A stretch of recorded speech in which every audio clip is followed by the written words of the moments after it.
Okay, so today we are going to start with, we'll call it part 3 of this video tutorial. It's taken us a few days to get through it. Yesterday we finished up getting to this point, taking away the white background and having ourselves have a copy that is it's basically a copy of the same layer as we started with, and it's been masked out. So this mask we could make adjustments to, do a whole bunch of different things.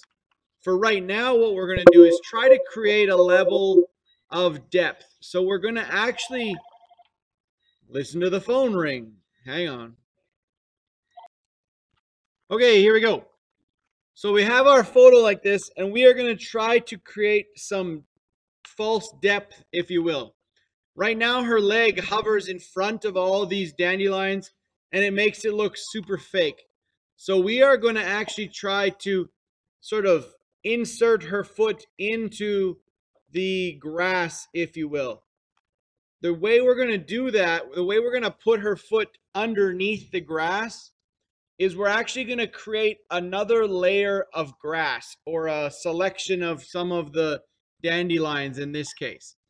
That way we can kind of adjust those up and down and get them to position themselves correctly. So if you remember, when we use the move tool at the very top here, this little plus signs looking tool, we can move her around anywhere we want on the page because we're moving that entire layer there. We're moving that whole picture of her. So I'm going to position it off to the left here a little bit. Kind of a rule of thirds, makes it look like she's prancing across the wide open scene here. And then what I'm going to do is I'm going to go down to my background layer, and I'm actually going to duplicate this layer. So we talked about this the other day a little bit, in that you can drag this down and make a duplicate layer of it, or another option is simply to right click on it and say duplicate layer. It's going to ask you for a name. We'll call this grass, and just select OK.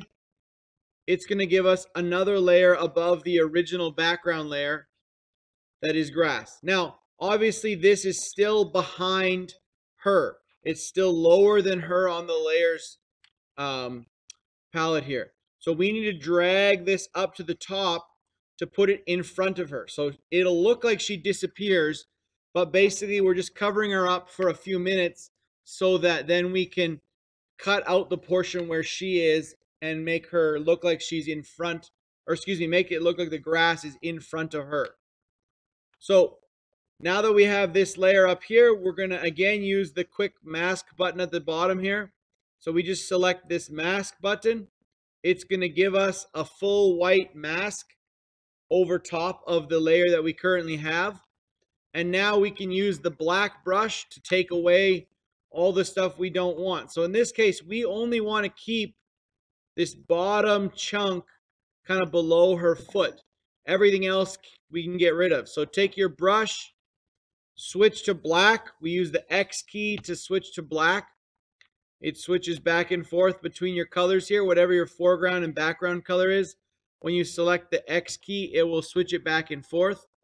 If you don't have black and white here, you can select the D key on your keyboard and it will reset those to be white and black.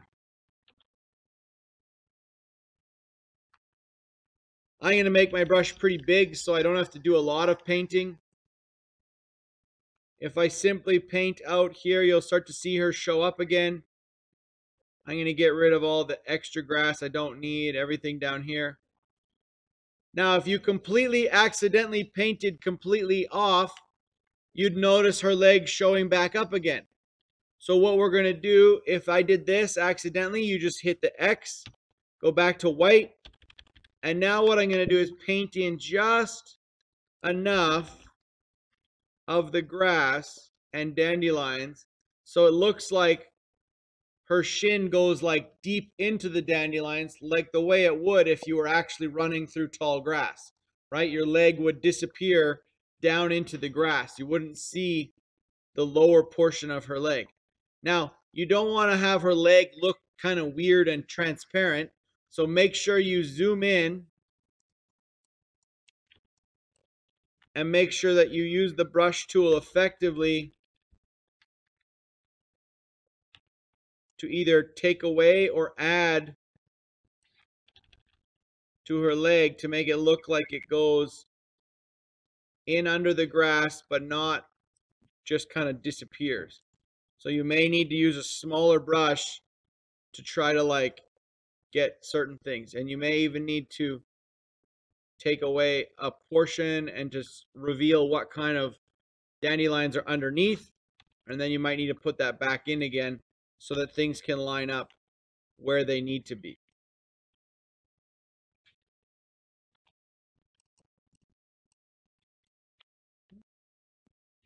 I'm going to zoom out now here. And this is looking better, but it could definitely use a shadow of some kind to make it look like she's actually casting a shadow in the direction of the sun that is coming down. So we are going to just simply take her layer and we're going to make a duplicate now of that layer. So we're going to right click. We're going to duplicate this layer. We're going to call it shadow.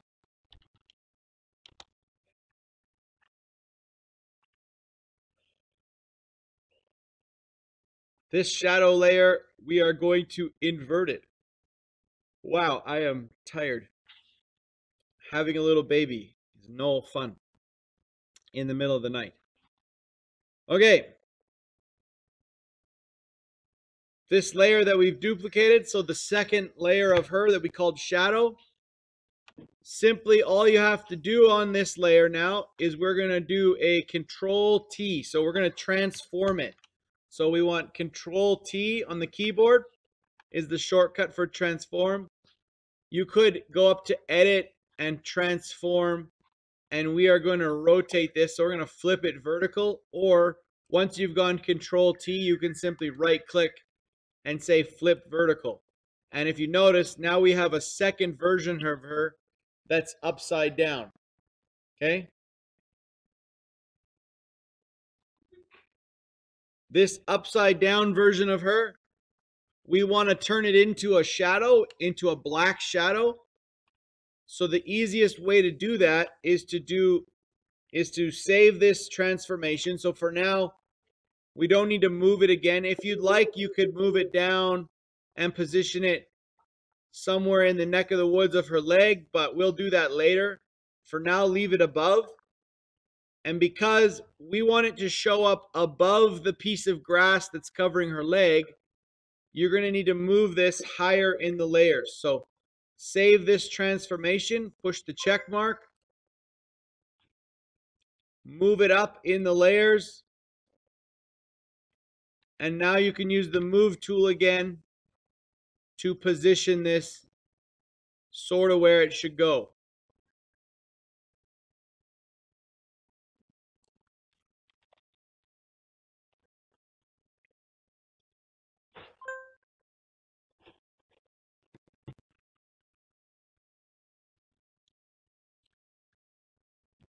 Keeping in mind that shadows are not in color. So the next step that we're going to do is we are going to go over top of this. We're going to put a color overlay over top of our layer. So if you go to the bottom here, so make sure you have the shadow layer selected. Thank you, sir. Ah, beautiful. Yeah, thank you. The shadow layer is selected, and we're going to go to the bottom and we're going to add an effect. So where it says FX with a little drop down menu, we're going to add this effect in, and we're going to add a color overlay. So this color overlay that we add over top of this makes that whole layer be black. Everything that we had there turns it to straight black. Okay?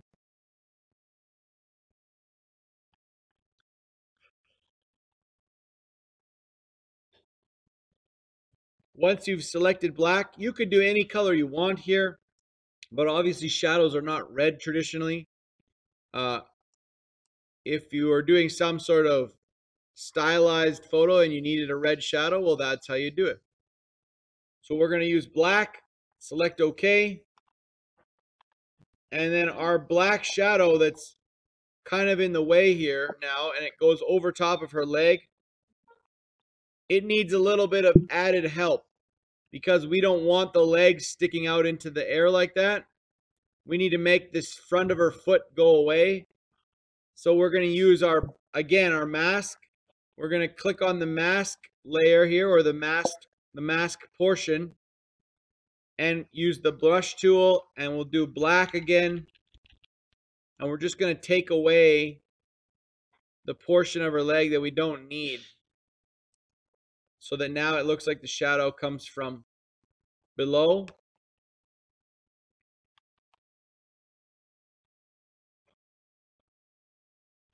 We're also going to take this layer, the whole entire layer, and change the opacity. So if you want to change the opacity of a layer, you click here on the actual layer, and then you go to opacity, and you can take this down a notch or up, because we don't want our shadow to be quite so dark. We want to be able to see that there's grass underneath it. That's the sign of a good shadow, right? A shadow is kind of translucent. It's not a solid color. And then lastly, shadows are never this accurate. It gives you the impression of the shape of her, but not as defined as this one is. So we're going to go to filter at the top here. We're going to do a blur, and we're going to do a Gaussian blur. And what that does, if you notice right away, I've set it to 12 points. If I set it back to 0 here, you got barely any blur. And then you can increase that till you think it looks natural to what it would be if it was a shadow. So in this case, because the sun's kind of coming down, it's fairly soft shadow. I would probably leave it fairly blurred, so around the 30 pixel mark, so that it's not super light, so that it's actually fairly blurry and doesn't give you a really crisp edge. And then when you select OK, it will save that Gaussian blur and have it be applied to the actual picture.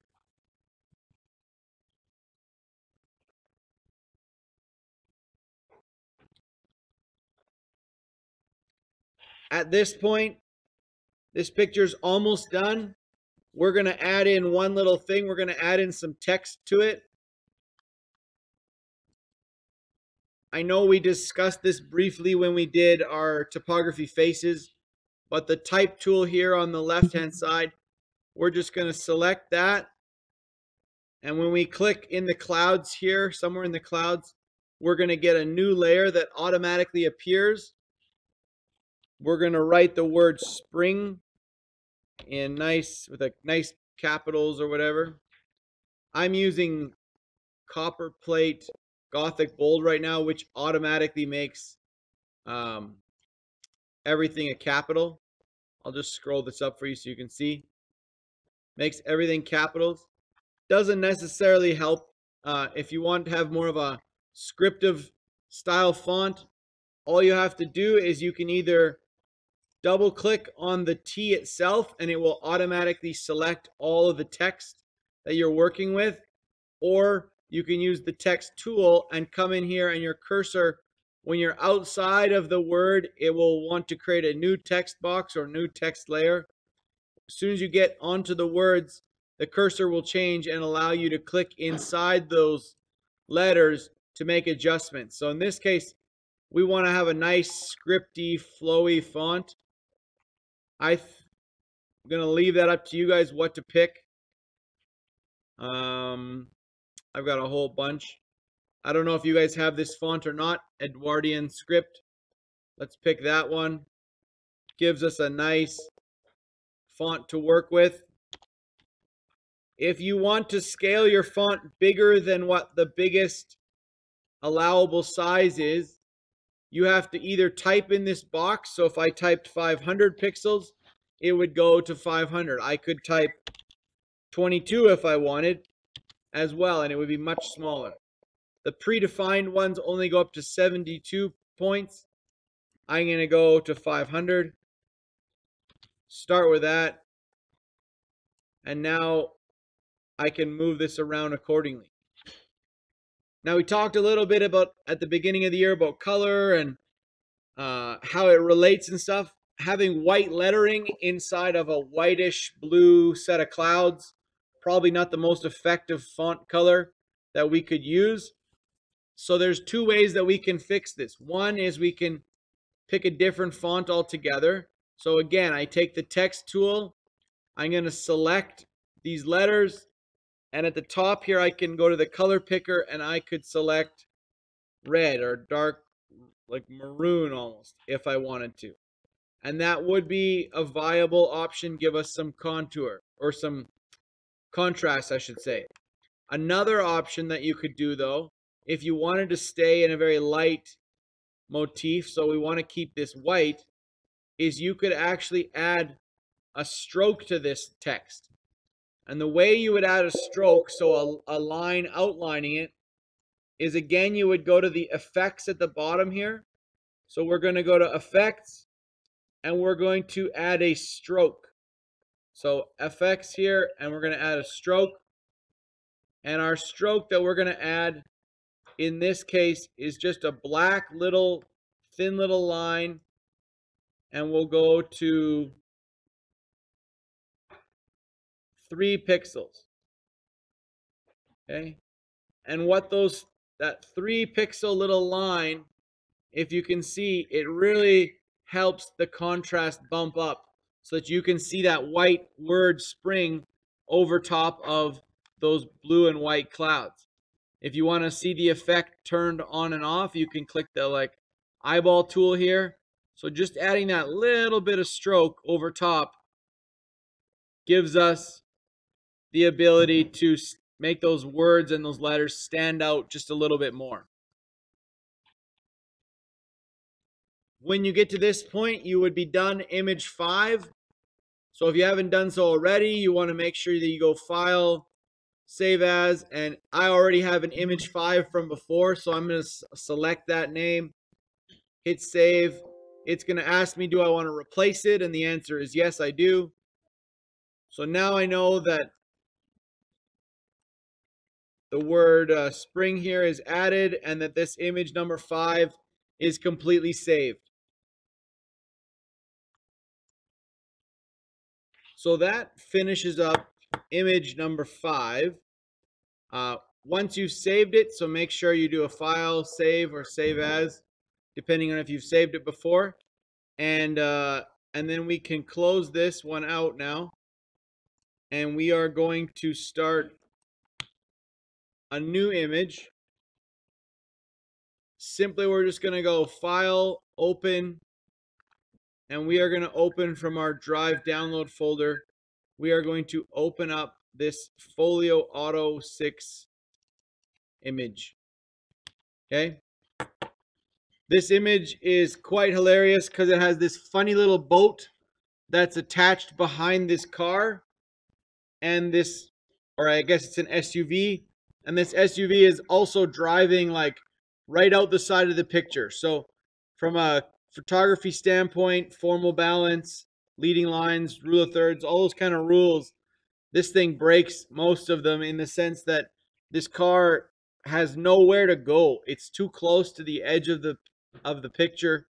It would be much better if this car was situated more to the back side here so that it had room to drive in your mind through the photo. So what we're going to do though is we're going to adjust this by simply cropping it down to make it much smaller. Now what we're going to do though as well is we're going to crop it using a fixed ratio. So we're going to crop it 2 times. Now, without doing this, just watch here what I'm going to do to show you something. If I was to crop this image, so I'm going to go use the crop tool. So it's the 5th tool down here, listed as the crop tool. It brings up these little handles, and I can now crop this image down to give a much better composed photo.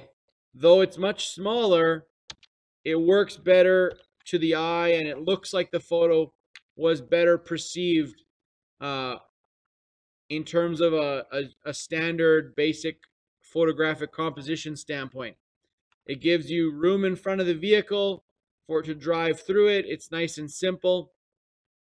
What it doesn't give you much, though, is of obviously the scenic vistas of the ocean and the rocks and everything else. It's very much more cropped down to be just the vehicle, which is the main subject point of this photo. If I do it the way I just did it and I made a mistake, if I cropped it too far, if I try to re-crop it again, as soon as I make it bigger, there's nothing there. It just adds in whatever your background color it would add in. So if this was black, it would make it black and I'd be able to add in black. Now this is obviously helpful in some situations if we want to have a little black outline created around an image. You can do what I would call a reverse crop, where you take the crop tool and you actually make it slightly bigger than the original image was, and now you get this lovely little black line that's created around it, and give yourself a bit of a black background for an aesthetic look. But this doesn't help us if we, again, made a mistake. So if I was to save this, I would forever have thrown away the rest of that entire image. Well, we don't want to do that. We don't want to make that mistake. So I'm going to do a Control Z and go back to where I was to start with the full photo. And I'm going to change my very first step. And what that is I'm going to right click on this layer and I'm going to say Convert to Smart Object. Okay, so right click on the layer, Convert to Smart Object. Now by converting it to a smart object, now I'm telling the computer I want you to reference the original file, but I don't want you to mess up the original file. I don't actually want to edit the original. I want to edit kind of on top of the original so that I don't destructively smash it and make it all disappear. Now that I've changed it to a smart object, I can take the crop tool again and I could crop it, say, down to this much if I only needed the front grille for a photo or whatever it might have been. I select enter. Yay, I've got the front grille of the car. Obviously too zoomed in, it's kind of a weird looking photo, but now I could save this, do a file, save as, save it in Photoshop. This is going to be image 6.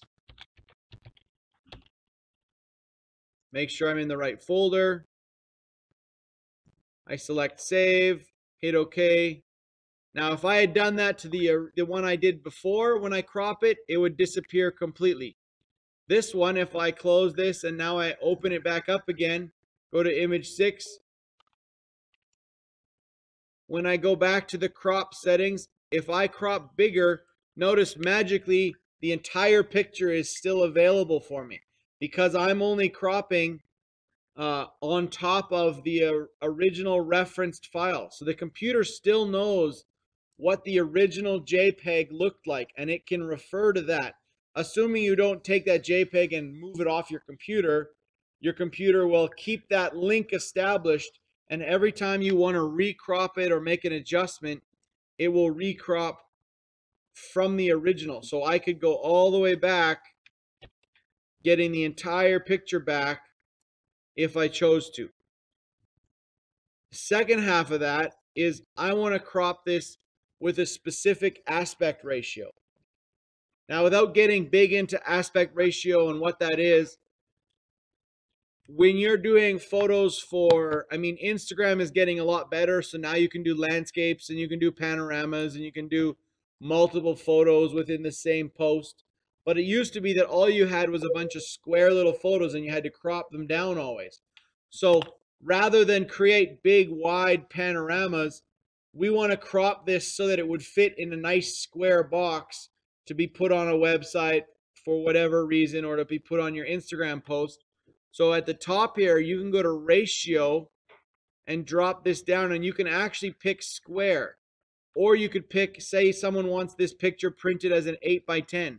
If I selected 8x10, which is kind of a standard photography size, notice it gives me a weird box that I would now need to position my vehicle in. Well, maybe it doesn't fit very well as a 8x10 or a 4x5. As a vertical photo, this would not work very well. I could hit this little arrow here and switch it from vertical to horizontal. And so now I can set it up and say, okay, that's not the worst photo in the world. It's not the greatest either. But at least I know that if I went to Walmart now or someplace and I wanted to print these off, I would be able to print them as an 8x10 and I wouldn't have to do any more cropping or scaling or additional information to it by using this aspect ratio. Similarly, if you have like a home printer at home that prints on 4x6 paper, you could select the 4x6 ratio and get it done and pre-cropped and ready to go, so that when you have a whole batch of them, all you have to do is hit print and they'll all print properly and they'll fit on the page properly. Okay, so in our case, we're going to use a 1-to-1, and you need to size it accordingly so that you kind of crop off just the edge of the bumper and you get rid of that weird looking toy boat, and you give yourself a nice little bit of information in front of the picture. You can select the enter key. You can select, when you're cropping, you can select the enter key on your keyboard to save that crop. Excuse me, or you can hit the check mark. Okay, either or will save that crop. You're going to save this. Go File, Save As, and this is going to be image 6.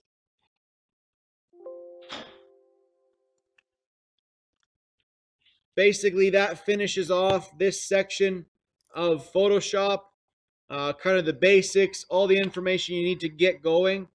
We will discuss in a couple weeks some specifics to Photoshopping when you want to change the color correction of a photo or you want to change the white balance, some of those aspects. But right now, at least you have the basics for getting things cropped, getting things organized, taking images in and out of photos, and hopefully just some good tools to get you started in general. So thank you for watching, or thank you for participating in my class, and have a good time.